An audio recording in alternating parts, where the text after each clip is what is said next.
Hey, Jason here at ShredMentor Rock Guitar Academy, and welcome to Q&A Session 1. The whole point of this is for me to give back to the guitar community in a way that really makes an impact. That's really my goal here. Is I want to be able to demonstrate for you how you can move forward, and I also want to really, hopefully, instill the mindset of being more effective in how you spend your practice time so that you get much better results out of it when you do it. All right, so I'll go ahead and get to your questions. Thanks to those of you who have submitted your questions this week. If you do want to submit any questions, hop over to shredmentor.com/Q&A and submit your question into the Facebook comment. All right, getting right to it. This week, Nicholas asks, what are some great ways to warm up, either in your basement studio or before a gig? The very, very first thing when you warm up, by the way, is to stretch. It shouldn't even involve your guitar. Basically, there's 3 stretches you want to do with each hand, and you do them for about 10 seconds each. This one, where you basically pull your hand out in front of you, and then you pull back, always gently, and you want to feel the muscle down the inner part of your forearm stretching. Do that on both hands, again, 10 seconds each. You can go longer if you feel like you need it. The next one is basically your thumb muscle right here. It's really an extension of your thumb in your hand. You pull your thumb back. Okay, you're basically stretching your palm because this is what you're squeezing with. For all the things that we do with our fingers, the thumb is really the silent player behind that. So you want to be making sure that what you're gripping with or against, which is your thumb, is getting a nice workout too. Okay, so you'll stretch that for about 10 seconds and again on both sides. Okay, and the last one is you basically put your hand out like that. I like to put my thumb on the inside and then wrap my fingers around. But basically you make a fist, bring your wrist in, and then pull.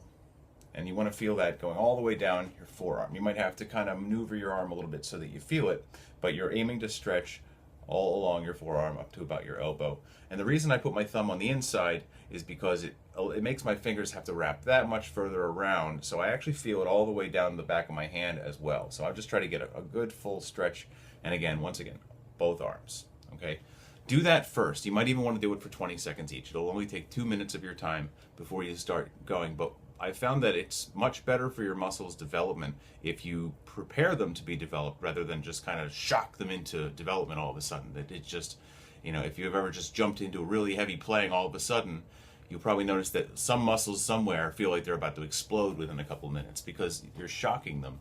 You didn't give them any time to really warm up. So warming up is a muscular thing. You really want to kind of stretch out. I know that you're talking about actual things to play on the guitar though, but start off with that.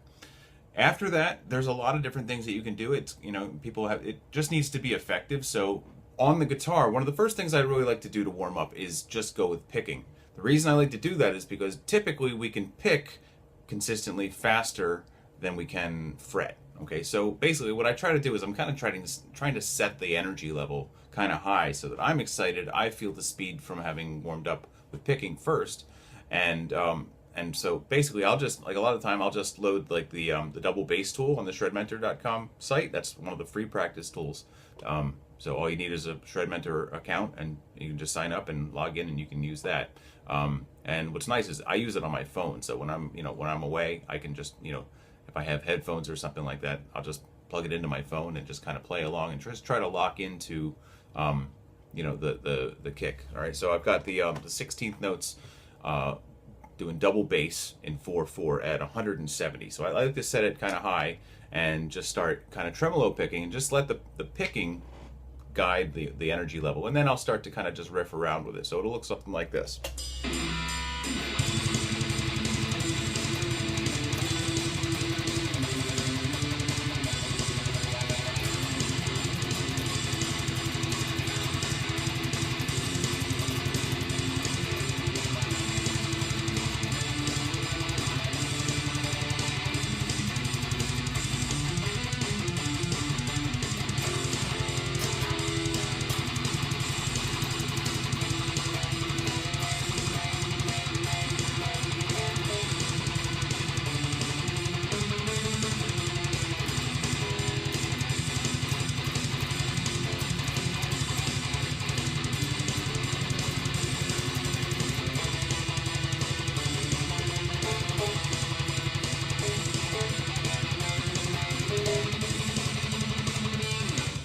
And so on.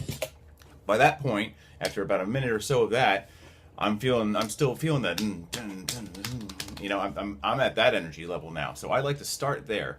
My fretting hand hasn't really gotten a lot, but I feel the energy now, and I'm ready to kind of go. So that's a big part of my warm up, mentally, even not just physically. For the fretting hand to kind of get warmed up, again, after doing stretches, this kind of stuff is going to be easy. But anything can really be a good fretting warm up. But the thing is, be rhythmic about it. So keep the motion going. That's why I do that. It's because rhythm is the main ingredient of music. So without that, it's just, you know, kind of boring finger exercises. You're not really doing any musical exercises. So make what you do musical and make it engage all four fingers. Okay, it doesn't have to be all, you know, chromatic exercises are good for that. And the chromatic scale is a perfectly musical scale if you know how to use it. So just doing the chromatic scale in itself, 4 notes per string, is perfect for 16th notes.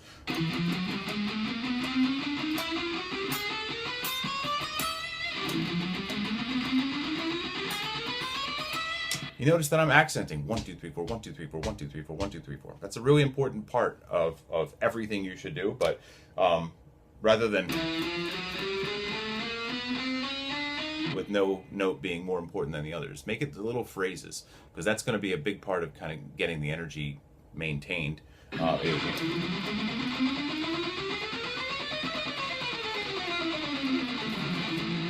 right, so that's one way you can do it, and that gets all 4 fingers engaged immediately, at the same time. If you want to go with something a little bit more melodic, then go with just basically 3 note per string scale shapes, but make sure you move through enough of the positions where you're using all 4 fingers evenly. Basically, your first finger is going to play the low note, your pinky is going to play the high note, and which middle finger you're going to use is kind of going to be like a wild card. So like what I'll do is, like, I'll use like the E minor scale, and I'll just start just anywhere. Let's say we start at the 2nd string, 5th fret. Okay, it's your E. This is the first note of the scale. The F sharp is the 2nd note of the scale, and the G is the 3rd note of the scale. Okay, and I'll do sequences basically as a way to warm up. It gets my fingers moving and gets my mind working too. But one of my favorite ones to start off with is 1, 3, 2, 1, 2, 3. Okay, and I'm numbering the notes of the sequence from low to high. So basically it comes out like this.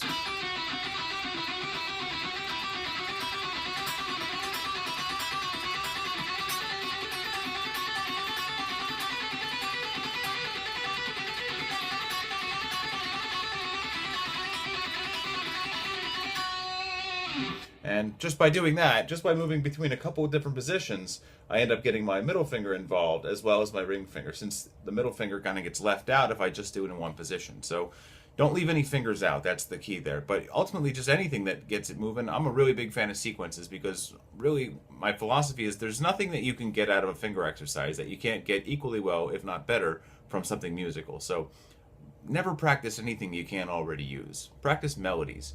And the thing that makes a melody generally work is that it has a rhythmic structure. So even if you're just doing straight rhythms, count how long it's going to be and practice doing phrases, because you're ultimately going to amass this huge phrase library at the same time. So it might as well be what you're practicing anyway. If you want to get good at making music, practice making music. So even your exercises themselves should be, even warm-ups should be of a rhythmic nature. So just another one that, rather than being a multiple of 3, that last one was kind of triplet friendly, you could do something that's the 1, 3, 2, 3 sequence. This is great for getting your pinky up as well. So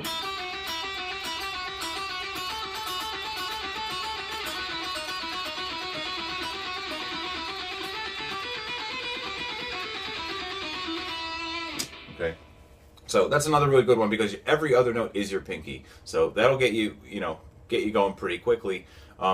With anything that's a warm-up, though, kind of take it a little bit slower. Don't try to push your absolute maximum speed right away. Just take it easy and let your muscles kind of wake up a little bit, because that's a big part of it too.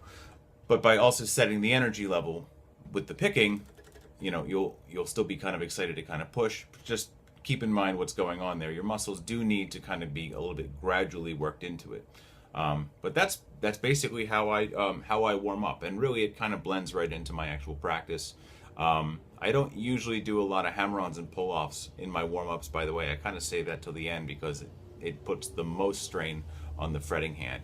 So I actually like to save it to the end because then I'll just do a whole lot of hammer-ons and pull-offs, and I'll even add my tapping to the end of my sessions, just because it puts the maximum workload on your fretting hand. Okay, so good question. Thanks, Nicholas. So the next one, we've got Kovirik. I hope I'm not saying your name wrong. He asks, I can only play at the same time. Oh, so I can't play the scale. Most of the songs I can only play at the same time as looking at the chord. My question is, how to improve scale playing and how to play without looking up at the chord. Okay, so that's an excellent question. It's a lot of the time we rely on the visuals way too much. They're good. You need them. You need to be able to reference something, but the key to any diagram or any other kind of visual reference is to commit as much of it to memory as possible. Doing the whole thing of anything that you look at is generally too much. So you got to take things in chunks. So when you work on a scale, okay, like I just showed you in the last example for my warm-up, I'm just dealing with 3 notes at a time. If that seems too simple, then take on 2 strings, 3 notes each. That would be something called a hexachord. It's a 6-note scale fragment. But basically, if I was going to take on the E minor scale, I want to take on a nice little piece of it that I can work with, but I don't really want to be stuck reciting scales. I don't recommend that you recite your notes just...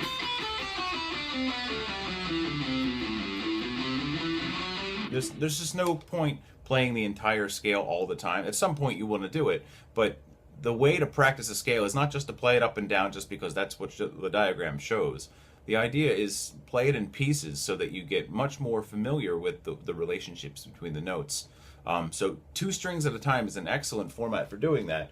And again, it's called a hexachord. It just basically means 6-note scale fragment. Hex meaning 6, and a chord meaning group of notes. Okay, so there's also something called a trichord, which is 3 notes. Tetrachord, which is 4 notes, and a pentachord, which is 5 notes. And all of these are very useful pieces of scales that have a lot of musical potential when used in a certain way. And one of my favorite ways is to loop them. Okay, so I'll take like a pentachord first of all. Here's my 6 notes. I want to identify where the 6 notes are, and I'm just going to use 5 of them. So it's going to be 5, 7, and 8 on the second string, and 5, 7, and 8 on the first string. E, F sharp, G, A, B, C.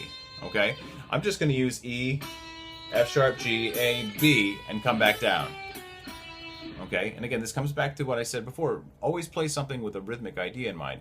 I counted this out before. This is basically 1, 2, 3, 4, 5, 6, 7, 8 notes long. I'm only playing from 1 to 5 in the scale and back down, but if I play it in this order, back and forth, it allows me to get good at ascending and descending this piece of the scale, and I get used to which fingers to use and what it sounds like. So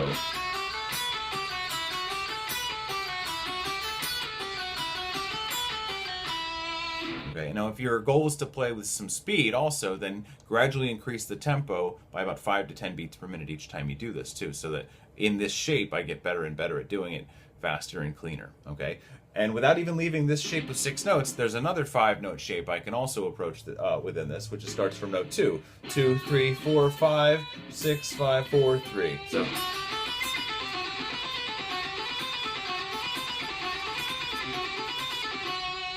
okay, now from there, okay, that's just doing 5-note loops.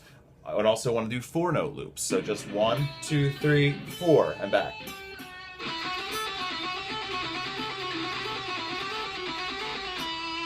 Okay, then I'll start from note 2. 2, 3, 4, 5, 4, 3. And then from 3 up to 6. 3, 4, 5, 6, 5, 4. Okay, so by just doing that, you're getting the ascending and the descending patterns down at the same time. So I really like doing stuff like that because it's also rhythmically pleasing. It's a 6-note pattern in this case, so that works great with sextuplets and triplets alike. So so that's another one. That's another one. Now, if you do a 6-note loop, it's actually going to be good for if you want to work in odd time.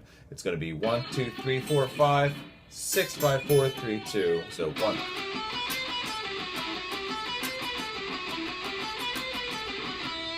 Okay. that's a little bit more of a tough rhythm to kind of get down. But what I usually do with the full 6 notes is just a different set of things. So basically just practice playing ascending 6 notes, 1, 2, 3, 4, 5, 6, like maybe 4 times each. And then practice the descending one as well. Okay. Now, if you feel like you're confined too much to just one shape, that's where you start to move to the next shape. Okay, so start moving between different hexachords within the scale. I think of this as the one shape because it starts on note 1 of the scale, but 1, 2, 3, 4, 5, 6. If I move up to 2, take note of where those other notes were. 2, 3, 4, 5, 6, 7. Okay, so that's... I'll do the same thing that I would have done with the one shape, but I'll do it with more than one shape. And I find it really helps a lot to do this with shapes that are immediately next to each other at first, because that way you're sort of marrying the knowledge of the two together. You're starting to associate them to each other because you see which notes they have in common. They both have F sharp and G, or the 7th and 8th fret, and the B and C, also the 7th and 8th fret. So there's this little pattern. The notes that were in one shape aren't going to be different when you go to the other shape. You're just maybe going to have some of them that you approach from another string. So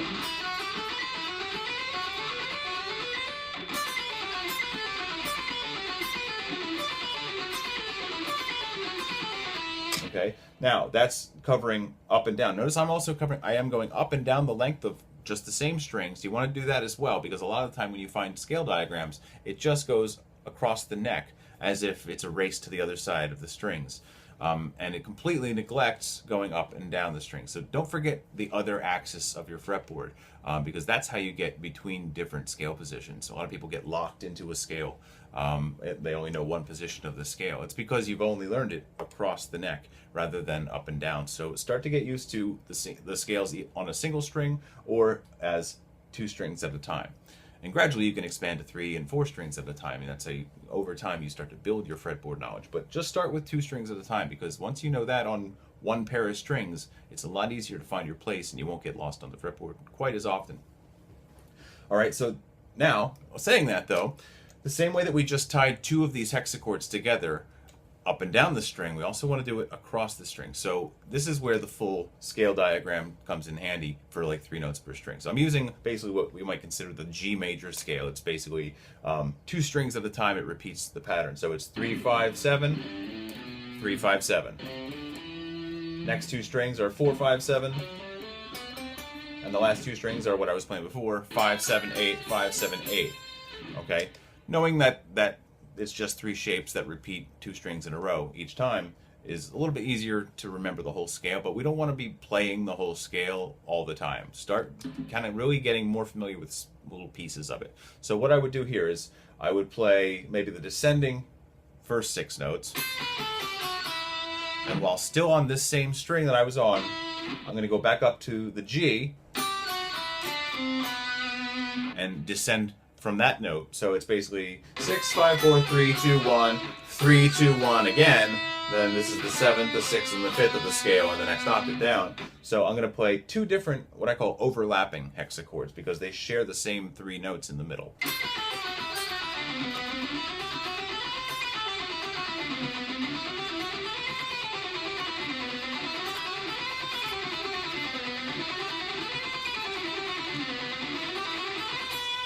Okay, and now once I'm familiar with, I know those 3 notes are there, I can move on to the second one.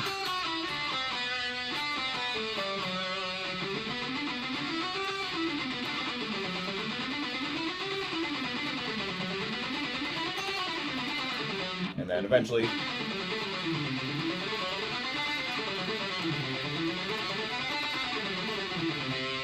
okay, and I would complete the rest of the scale. But the thing to remember is the goal isn't just to play the scale. You're not really, it's just a means to get somewhere else. You really want to absorb these shapes and which fingers play them and just what they look like on the fretboard, so that you can immediately just see the potential shape there and know where to go within that scale shape and not have to kind of second guess yourself. And to be able to do melodic stuff with it. Remember, the scale itself is not a goal in itself. It's just the means to get to melodies. So what you're trying to really do is program your hand and the motor memory of remembering what it feels like to play the shapes, which is why you want to spend more time on smaller pieces of the scale rather than just race through the entire scale like most people do. Okay, so do the same thing across the strings as well as up and down. So a lot of time if you're going up and down to the same idea, it would be, once I'm familiar with what the 1 shape is, I can move on from the 2 shape to the 3 shape, and then maybe try all 3 of them together.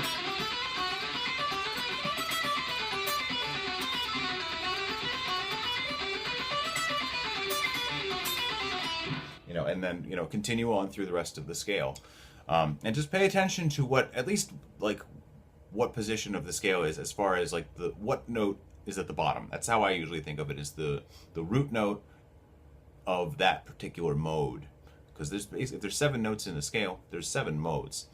Now that's how to practice playing the scales, but there's another world to how you really learn to use a scale, and that's going to kind of come down to how you improvise over backing tracks. I would strongly recommend that you spend about half your time actually trying to play along to a backing track. There's quite a few on the ShredMentor site in the Guitar Practice Tools suite. There are a couple that I've started to share on the ShredMentor YouTube channel. Some of them are just beats right now, but I'm going to start sharing some of the backing tracks that I have, because my backing tracks in particular are a little bit different from most backing tracks. I'm not really trying to put out like a sample song that you can make up your own solos to. What I'm actually trying to do is give you a common chord progression that repeats over and over and over without interrupting you every 3 to 5 minutes to start it over. Rather, it just goes on for 10 minutes with the same chord progression, so you can kind of get your ideas down in that particular chord progression. Because once you have a specific chord change or chord progression, and you have experience in knowing which notes to choose during which chord, you have a lot better idea of how to really use the scale.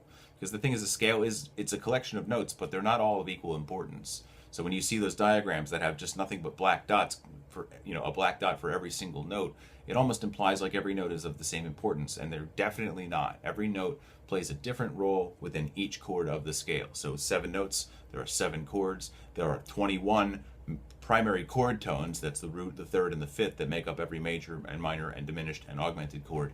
And then there's the extensions of those chords. So learning how to use them needs to be, it comes through application. You have to get in there and kind of get your hands dirty, make some mistakes, just try to keep track of which note sounds right in which chord, and understanding just how the chords are made themselves really helps a lot. It's just that 1-3-5 formula from the scale from each note. That makes a really big difference. So don't forget to apply it and play it along to backing tracks. Don't feel like you need to just use ShredMentor ones either, because I could never, I'm always making new ones, but I mean, I don't kid myself that I'm only ever going to scratch the surface with how many different chord progressions, which is a part of why I stick to rock and metal based stuff, because really when it gets into jazz, I like inventive type stuff too. I mean, but I don't pretend to be a jazz musician. So, but there's a lot of really cool stuff that you can do by applying it in the right kind of chord progressions. So, and probably some of the best chord progressions, if you have the ability to record at home, is record yourself playing a riff based on a chord progression. It can be just based on one of your own favorite riffs from one of your favorite bands. But once you figure out just the simple power chord progression, like if, I was always a big Iron Maiden fan, so just that would be a 1, 6, 7, 1 progression in E minor. Okay, it doesn't really matter what key it's in. Once you get used to playing a 1, 6, 7, 1 progression and soloing over it, you start to get an idea of which notes to play from the scale. So that's a really big part of how you should practice your scales also. It's a lot to get into for this one Q&A session, but I hope that helps. But remember, just take on your scales in small chunks and start to play them in sequences as well. Don't only play them, straight through. I know I was doing, but do things like the sequence of thirds, which is like 1, 3, 2, 4, 3, 5, 4, 6, and you're basically, and so on. Or you can go through sequence of threes. So you're going 3 notes at a time. The sequence of fours, which is the same idea, but 4 notes at a time.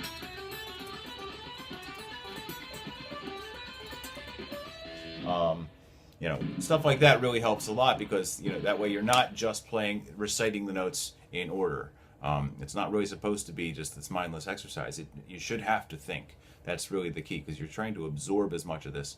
So try to get yourself off of the diagram and start to just memorize 6 notes at a time, and then maybe 2 more notes above that too, just so you know what the next position is. But try not to have to look at the diagram anymore. Look at your guitar and try to see that shape right on your guitar neck. That's going to be the key to weaning yourself off the diagrams. And the same thing goes for chords as well. You know, really memorize a couple of them. Commit it to memory as soon as you possibly can. And you know, if you have to, take away the visual so that you can't keep looking at it. Make yourself have to remember it. All right, so another awesome question. Thank you. I just learned scales and I'm moving up the fretboard with these scales, but I have a tough time knowing key changes. For example, going from a G major to an A minor. What tips do you have for becoming more familiar with these changes? That's really good. Basically, what you want to do is write down both scales. Write down the notes that are in both scales in order, but line them up to each other so that you can see the same notes. So basically, like G major is the same thing as the E minor scale. And basically, the only difference between the E minor scale and the A minor scale is that in E minor you use an F sharp, and in A minor you use an F natural.